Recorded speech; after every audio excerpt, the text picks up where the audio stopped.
ትጠይቂዋለሽ። አልጠይቀውም።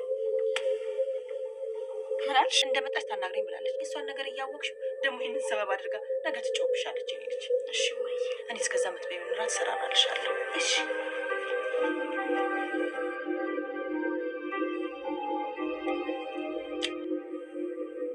ደህና መሸሽ ይበል። እንዴት አመሸሽ ትገሪዳ? እማዬ እንደምትፈልጊ ነግራኝ ነበር። አዎ ፈልጌሽ ነው። ምን ነው በሰላም ነው? አዎ በሰላም ነው። አንድ ነገር እንድታደርጊልኝ ላዝሽ ፈልጌ ነው። ላዝሽ ማለት ላዝሽ ነው። እኔ የምፈልገውን ነገር እንድታደርጊ ልጠይቅሽ ነው ማለት ነው። ተግባባን? አዎ ተግባብተናል። ምን እንዳደርግልሽ ነው የፈለግሽው? በጣም ጥሩ። ነገ የግቢ ሰው በሙሉ በተሰበሰበበት ነብዩን ሄደሽ ይቅርታ ትጠይቂዋለሽ። ማለት ምን በጣም ምትወጂው ቆንጆ አድርጌ ሰርቼ ይልሻለሁ። አልፈልግም አልሽዋል እንዴ? ለማንኛውም ልጅሽ የት አለች? ጽጌረዳ ማለትሽ ነው? ታዲያ ከሷ ውጭ ልጅ አለሽ እንዴ? ወይስ የእናቴ ቤት በደንብ አድርጎ ሲመችሽ ሌላ ሁለተኛ ለመድገም አሰብሽ? አይ አልመጣችም እስካሁን። ምንድን ነው ልጅ ግን? ቆይ ምን ጀምራ ነው? እንዴት አንድ አይነት ትምህርት ቤት አለ እንዴ የምንማረው? ታዲያ እሷ ተለይታ ምንድን ነው እስካሁን የምታረገው? እሷን ታውቂያት አይደለም? እያነበበች ነው የሚሆነው። አገሩ ሙሉ ያለው ሰራተኛ ብቻ ነው አይደለ? ለምን በቃ እሷን አስወጥተሽ ሌላ ሰው አትቀጥሪ? ፌበን ዘርፌ ከዚህ ቤት አትወጣም። ይህን ሀሳብ ከአይምሮሽ አውጪው። ለምን? ዘርፌ ማለት ብዙ አመት ከኔ ጋር የቆየች ሴት ናት። ሀዘኔንም መከሬንም ደስታዬንም በዛ ላይ ደግሞ ብዙ የኔ ሚስጥሮችን ታውቃለች። ይሄ ምን ሚስጥር? ፌበን በጣም ብዙ ሚስጥር። ዘርፌን አስወጥቻት ጠላቶች ቢያገኟት እኔ ያለቀልኝ ማለት ነው። እዚሁ እየረገጥኳትም ቢሆን አብረን እንኖራለን። ጽጌረዳና ፌቨን አሁን ላይ እየተግባቡ የመጡ የመሰሉ ቢሆንም ፌቨን እንግዲህ መጠቀሚያዋ አድርጋት እያየናት ነበር። ጽጌረዳ በመልካምነትና በየዋህነቷ እየተጠቀመችባት ያለችዋ ፌቨን አሁን ላይ የፍቅርተ ልጅ የሆነችው ፌቨን ችግሮች የማያጧት እንዲሁም ደግሞ በተንኮሎቿ በጽጌረዳ ላይ ስለምትቀናባት ብዙ ነገሮችን ስታደርጋት አይተናል። ዘርፌ እንግዲህ የጽጌረዳ እናት ብትሆንም አሁን ላይ ተቀጥራ የምትሰራው እነ ፌቨን ቤት ወይም ደግሞ ፍቅርተ ቤት ነው። ለረጅም ዓመታት ከነሱ ቤት ተጠግተው የሚኖሩት እነዚህ እናትና ልጅ በአሁኑ ሰዓት እናትም ሆነች ልጅ መጠቀሚያ እያደረጓቸው ይገኛል።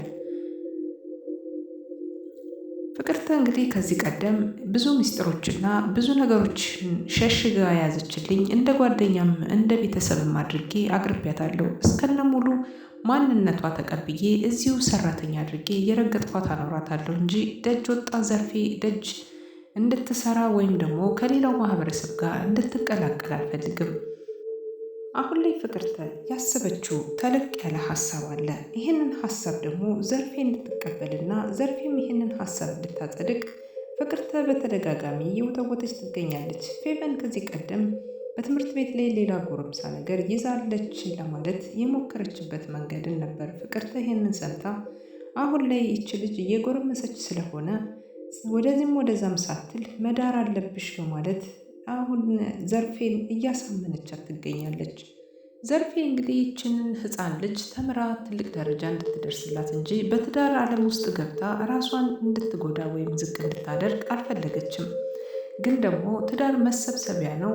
ከማንም ጋር ባልጋ ከምታገኛት በቃ ራሷን ተሰብስብ፣ እዚህ ቦታ ትገኝ፣ በትዳር ይሻላል በማለት ዘርፌ እያሳመኗት ይገኛሉ። እናትና ልጅ በአሁኑ ሰዓት ላይ በጽጌረዳ እጅግ በጣም ከሚቀኑበት ሰዎች መካከል አንዷን ነው። ጽጌረዳ ጎበዝ ተማሪ ስትሆን እንዲሁም ደግሞ የሰራተኛ ልጅና እንዲሁም ድሃ ሆና በመኖሯ በዚህ ምክንያት እንዴት የኔ ልጅ ትበልጣለችም ስሜቱ ውስጧ ላይ ስላለ ፍቅርተ ወደዛ አድርታለች። ለዛ ነበረ ከእድሜ አቻዋ ከማይሆን ሰው ጋር ልትድራት እንግዲህ እየተደራደረች ነበረ። በአሁኑ ሰዓት ፍቅርተ እና ዘርፌ ቤተሰባሞች የሆኑ ቢመስሉም በሰሪና በሰራተኛ መካከል ያለው ልዩነት የዛን ያክል ጠባብ ግንኙነት ነው ያላቸው። ግን ደግሞ ዘርፌ ከዛ ቤት የምትኖርበት ምክንያት ትልቅ ሚስጥር እሷ እጅ ላይ እንዳለ ያስታውቃል ማለት ነው።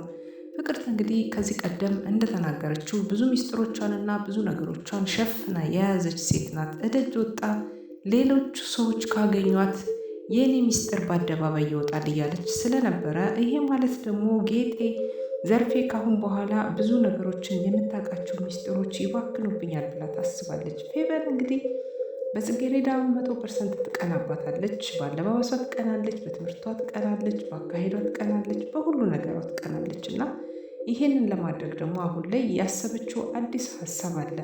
ምክንያቱም ደግሞ ነቢዩን የግሏ ለማድረግ የሄደችበት ርቀትና የሄደችበት መንገድ ጽጌረዳን ያሳምናታል ብላ ስላሰበች አሁን ላይ ከነቢዩ አርግዣለሁ፣ ግን ደግሞ ልጄንም እኔንም ሊገለን አስቦ ነበረ፣ ለዛ ነው አሁን ይሄንን ነገር ልጁን እንዳስወርድ ያደረገኝ በማለት ለፌቨን ለጽጌረዳ ትነግራታለች። ጽጌረዳ በጣም ተደናግጣለች። የሆነውን ነገር ማመን አቅቷታል። እሷም ይሄንን ነገር ለማሳመን ሆን ብላ ራሷ አቅዳና አስባበት እቤት ውስጥ በነበረችበት ሰዓት ከዓይኗ ስር የሚደረጉ የለቅሶ ለእንባ የሚያስመጡ አንዳንድ ነገሮችን ተጠቅማ ልብሷ ላይ ደግሞ ደም የመሰሉ ነገሮችን በማድረግ ልጄ ወረደ እባክሽን አድኝኝ እየሞትኩ ነው በማለት ጽጌረዳን እየተማጸነቻት፣ ጽጌረዳ በጣም ተጨንቃና ተጠባ እሷን ለማዳን ስትሄድበት የነበረውን የመንገድ ርቀት አይተነዋል። በጣም የሚያሳዝነው ነገር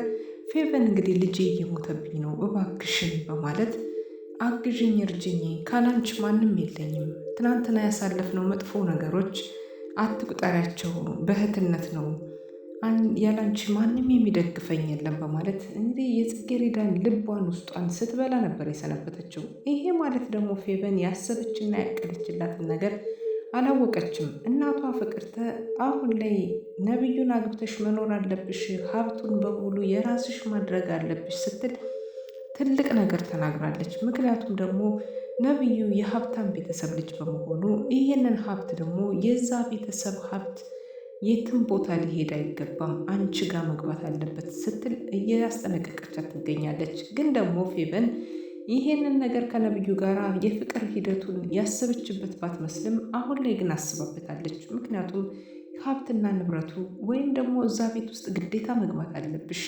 የእናትሽ ልጅ ነች ስለተባለች ፌቨን እንግዲህ ይህንን ነገር ለማድረግ መንገድ ብትጀምርም ግን ደግሞ አሁን ላይ ነቢዩ ከትናንትና ከነበረው ማንነቱ እየተቀየረ መምጣቱና እንዲሁም ደግሞ ነቢዩ አሁን ለጽጌረዳ ያለው ስሜት የተለየ በመሆኑ እጅግ በጣም ተናዳ ትገኛለች። ይህን ነገር ለማቋረጥ ግዴታ ይህንን ልጅ አስወረደብኝ ወይም ከእሷ አርግዤ ነበር በማለት ልታደርገው ያሰበችውን እቅዷን አቅዳ አሁን ላይ ተግብረዋለች። ጽጌረዳ በአጣብቂኝ ውስጥ ገብታለች። እንዴት ነቢዩ ይሄን አደረገ እያለች እሷን በመገረም ነገሩን እያካበደችው ትገኝ ነበረ። በዛ ሰዓት ላይ ግን የጽጌረዳ እናት እንግዲህ ሁሉንም ነገር እቃ ለመግዛት በወጣችበት ሰዓት ላይ ተጀምሮ እስኪጨረስ ከኋላቸው እየተደበቀች ትመለከታቸው ነበር። የሄዱበት የወጡበትን መንገድ ሁሉ ስትከተል ቆይታ ምን እንዳወሩ ባይሰማም ግን ደግሞ አካሄዳቸውን ሁሉን ተግባራቸው በትንሹም ቢሆን ያጤነች ትመስላለች። ከጽጌረዳ ትከሻ ላይ እጇን አሳርፋ ፌቨን እንግዲህ ስትንቀሳቀስ እያየች ነበረ። እናት የነበረችዋ ዘርፌ ማለት ነው። የጽጌረዳ እናት ብዙ ነገሮችን ተመልክታለች። በልጇ ላይ ብዙ ግፎችና በደሎች ሲፈጸሙባት አይታ እንዳላየች ልፍ እያለች እዚህ ቤት ውስጥ ላይ ሕይወቷን ለማስቀጠል የሞከረችው ልጇ ተምራ ቦታ እስክትደርስላት ድረስ አንገቷን ደፍታ ብዙ ነገር እየከፈለች ያለችዋ የጽጌረዳ እናት ዘርፌ አሁን ላይ ልጄ አንገቴን አስደፍተሽኛል ብላታለች። ምክንያቱም እነ ነቢዩ ቤት ከተቀጠረች ሰንበትበት ብላለች። የትምህርት ቤቷን ሂሳብና የትምህርት ቤቷን የክፍያ ምንም አይነት ነገር ስለማታገኝ በወር ደሞዝሽ ይችንን ክፍያዬን ስለማያጣቅስ አሁን ላይ ተቀጥሬ ለመስራት ተገድጃለሁ እናቴ፣ የተወሰነውን እንኳን ባግዝሽ ብዬ ነው በማለት እናቷን እንግዲህ ልታግዛት እንዳሰበችና እሷም እነ ነቢዩ ቤት ተቀጥራ በሰራተኝነት ተመናራሽ እየሰራች ትምህርቷን እንድትማር ራሷን እንዳደረገች በትምህርት እያጎለበተች ራሷን በአጋጣሚውን ተጠቅማ በጎን ትምህርቷንና ስራዋን እያካሄደች የምትገኘው ጽጌረዳ እናቷን ልትረዳት አልቻለችም።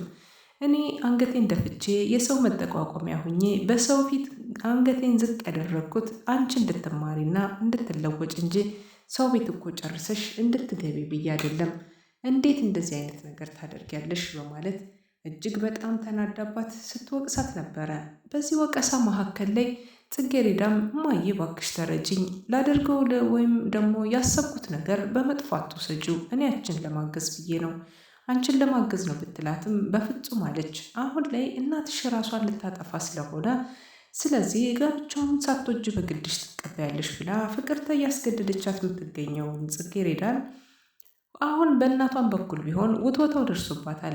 እናቷ አሁን ላይ ዘርፌ በጣም ከባድ ነገሮችን እያስተናገደች ነው። ምክንያቱም ልጇ መሰቃየቷን አልወደደችውም። ግን ደግሞ ጋብቻውን ሳትፈልግ በግዷ ፍቅርተ ስላለቻት ብቻ እሺ ተቀብያለሁ የማለት አዝማሚያዋን ብታሳይም አሁን ላይ ጽጌረዳ ደረቅና በጣም ኃይለኛ ልጅ እንደሆነች ካወቀች በኋላ ፍቅርተ አንቺ እኔ ልሞትብሽ እችላለሁ በሚል ሰበብ አሳቢ እንጂ ያለበለዚያ እሷ ደረቅናዋን አይለቃትም እያለች ትገኛለች። በሌላ በኩል ደግሞ ጽጌረዳ አንድ ሌላ እድል መጦላታል። $150 በሳምንት የሚከፈልበት አንድ ጊዜ ብቻ ስራ የምትሰራበት እድል ተመቻችቶላት ነበረ። ይህንን የስራ እድል እንዴት ልታደርገው ትችላለች? ጽጌረዳ ትዳሩን ወይስ ስራውን ወይስ ደግሞ የትኛውን ትመርጣለች? እናቷን እንዳታጣ ስትል ቀጥታ የምትገባው ወደ ትዳሩ ከሆነ ህይወቷ ሙሉ በሙሉ ይበላሻል። እነዛም ሰዎች ይህንን ፈተና ብሎ አቅርቦት ነው ወይስ ደግሞ ፌቨን እንዲሁም ደግሞ የፍቅርተን እናትን ሀሳብ ተቀብለው ነው የነብዩ አባት እንደዚህ ያደረጉት? ብቻ ግን ብዙ ነገሮች ተቀያይረዋል። ጽጌረዳ ትዳሩን ትቀበል ይሆን ወይስ ደግሞ የነብዩን የፍቅር ጥያቄ ትቀበል ይሆን? ነብዩ ዛሬ እየጸጸተው ነው። ትናንትና ሲያንቋሽሻት አንቺ የገረድ ልጅ ነሽ፣ በጣም አይገባሽም፣ መጥፎ ነሽ እያለ በጣም ብዙ ነገሮችን ሲያደርጋት የኖረው ነብዩ እንዲሁም ደግሞ በተማሪ ፊትና እንዲሁም ሰው በተሰበሰበበት መሀል ተንበርክካ ይቅርታ እየጠየቀች ጽጌረዳ ብዙ ላይፎችን አሳልፋለች። ነብዩ ብዙ በድሏታል ከፌቨን ጋር በመሆን አሁን ላይ ግን ነብዩ ገብቶታል፣ ከእሷ ፍቅር ይዞታል። ከዛ ባሻገር ደግሞ እጅግ በጣም በተሰበረ ስሜት ውስጥ ሆኖ እሷ የተቀየመችው ስለመሰለው ጽጌረዳ ትናንትና ያደረግኩትን ነገር ሁሉ ትተሽልኛል አይደል በማለት ስልክ ደውሎ እየጠየቃት እንዲሁም መገናኘት እንዳለባቸውና አንዳንድ ነገሮችን ማውራት እንዳለባቸው እየነገራት እየነበረ በዛ ሰዓት ላይ እንግዲህ አባትየውም እንዳስገደዱትና ፌቨንን ማግባት እንዳለበት አሁን ላይ እየወሰኑ ይገኛሉ። ፍቅርተ እና የነብዩ አባት አውርተው ጨርሰዋል። ልጆቹን ማስማማት ብቻ ነው የቀራቸው። በዚህ መካከል ግን ልጅየው እንግዲህ ያፈቀራት ጽጌረዳን ሲሆን አሁን ላይ የሚሰማውን ስሜት እሱ ብቻ ነበር የሚያውቁት። አባትየው አስገድደውታል። ልጅ አይደለህም፣ ይሄ ሁሉ ሀብት ንብረት ከንቱ ቀረ በቃ ሲሉ እሳቸውም እንግዲህ ህመማቸውን ደብቀው የነበሩት የነብዩ አባት በእንደዚህ አይነት መልኩ ሲገልጹለት ነበር። ውድና የተከበራችሁ ጽጌረዳ ድራማ እንግዲህ ከቅርብ ጊዜ ወዲህ የተቋረጠ ቢሆንም አሁን ላይ ግን በቀጣይ እንግዲህ እንደሚቀጥሉት ተስፋ እናደርጋለን። በጣም ብዙ ነገር ይጠብቃቸዋል። አሁን በክፍል 14 ላይ ሁሉም ነገር አልተጠናቀቀም። በክፍል 14 ላይ ያለውን ነገር በዛ መልኩ አስቀምጠውታል። እናንተስ እንዴት ቢሆን ይሻላል ትላላችሁ? ቀጣይነት እንዲኖረው ኮሚኒቲ ፖስት ላይ እየገባችሁ ይቀጥል በማለት ብትጽፉ ሁላቸውም እንግዲህ ለዚህ ድራማ ዝግጁ ሆነው እንደሚቀርቡ ተስፋ አደርጋለሁ።